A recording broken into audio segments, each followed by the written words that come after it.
How you doing? My name is State Representative Anthony Nolan. I'm out here at the LOB with SEIU 1199. They have some concerns in regards to the upcoming session, and they want to be heard. So we're here to speak on a few of the things that they have concerns about.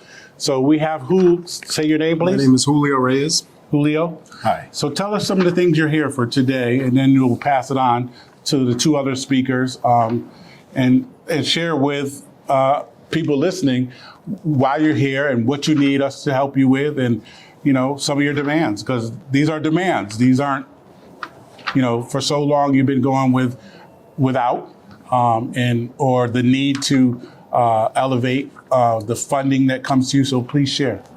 Okay. My name is Julio Reyes. I work for the Department of Mental Health, as I said. I work with some of the most vulnerable people in the state, young adults specifically, but just in general, people who need mental health services, who receive mental health services from the state. And a lot of times the services that we provide, the services that we're able to link our clients to, are services that mean the difference between homelessness and having a secure place to sleep. They mean the difference between life and death at times, having medications that are desperately needed. And, they also mean the difference between failure and success. You have people who, if they get what they need, can finally get a leg up and make it to be what somebody might call a contributing member to society. But, it's an investment that we're looking for our people. So getting a leg up, and if you can answer this one, what are some things that we need to get a leg up in?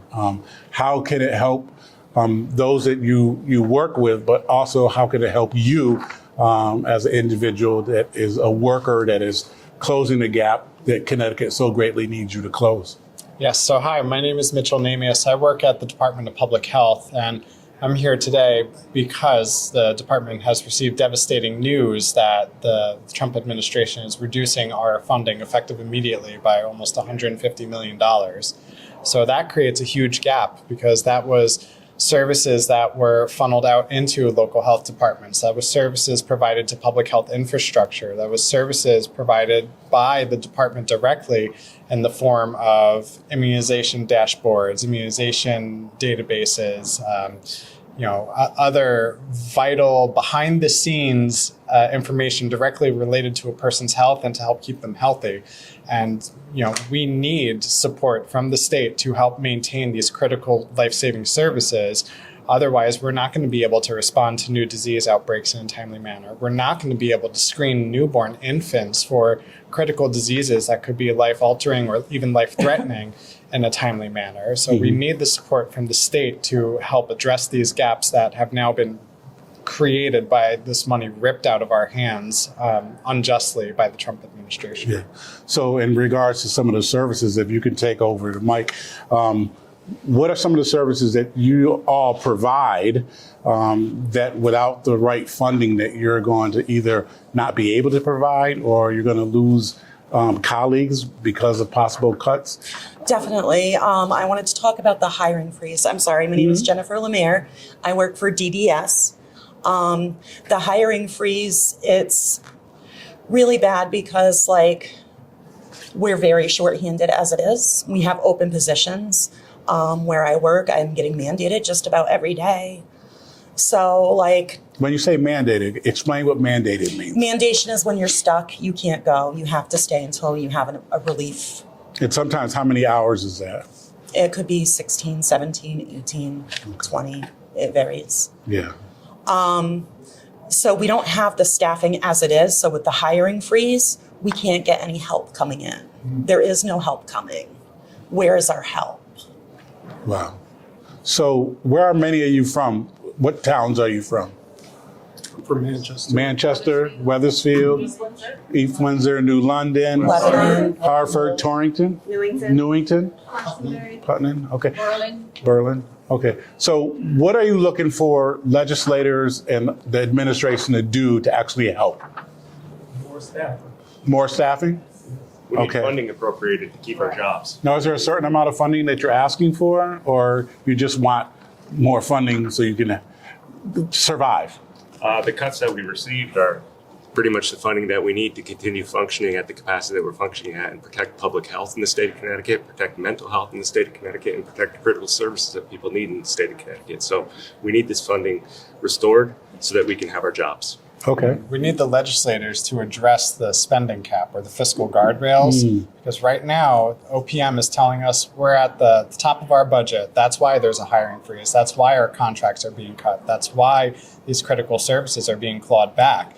So yes, we've done a tremendous job paying down the pension debt, and the governor has done a great job stabilizing Connecticut's fiscal picture. But these cuts are too austere now, and we need an adjustment to this spending cap so we can afford to continue investing in a healthier and better Connecticut. Okay. And did you have something to say?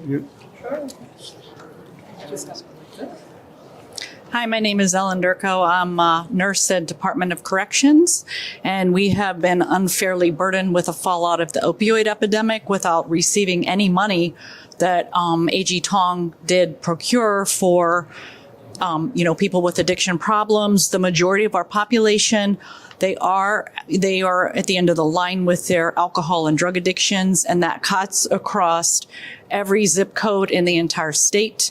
We need funding to keep our, therapists, and we do run programs, both custody and health services, addiction programs and groups. And our goal is to send people out better than they came in and to have them being, fully employed working citizens that are going to be taxpayers and not, rotating in and out of the system. The jails are critically understaffed. We can't even get nurses, doctors, dentists, therapists because the pay compared to the private sector is so low. And as soon as we get people up and oriented in a couple years, if even that, they're leaving. We're also under the hiring freeze, and we already run really short staffed as it is. So, they are the wards of the state and corrections, and we should also be funded so that we can do them justice and, send them back out better than they came in. That's all. Thank you. Thank you very much. So you've heard it from SEIU, and as you see, some of their shirts say "Stronger Together."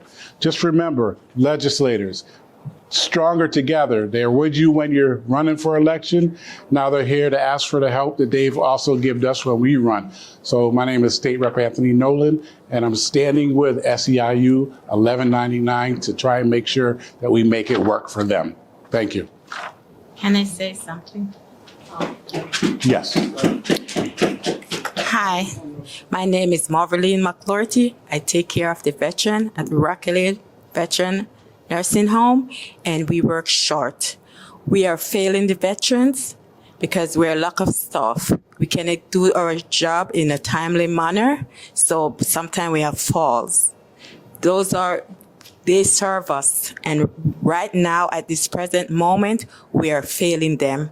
We are failing them because we are not giving them back what they gave to us. So I'm asking to unfreeze the funding so we can have staff. We're working short, we are burned out. And if we are burned out, even if they mandate us to do a next shift, how can we present our job the way we're supposed to when we are tired? We are failing them in every way. We're just like a body right there. We cannot do the work that we're supposed to do when we are tired. That's right. Thank you. Thank you. So once again, SEIU 1199, let's try and help them a little bit more than we have. Thank you.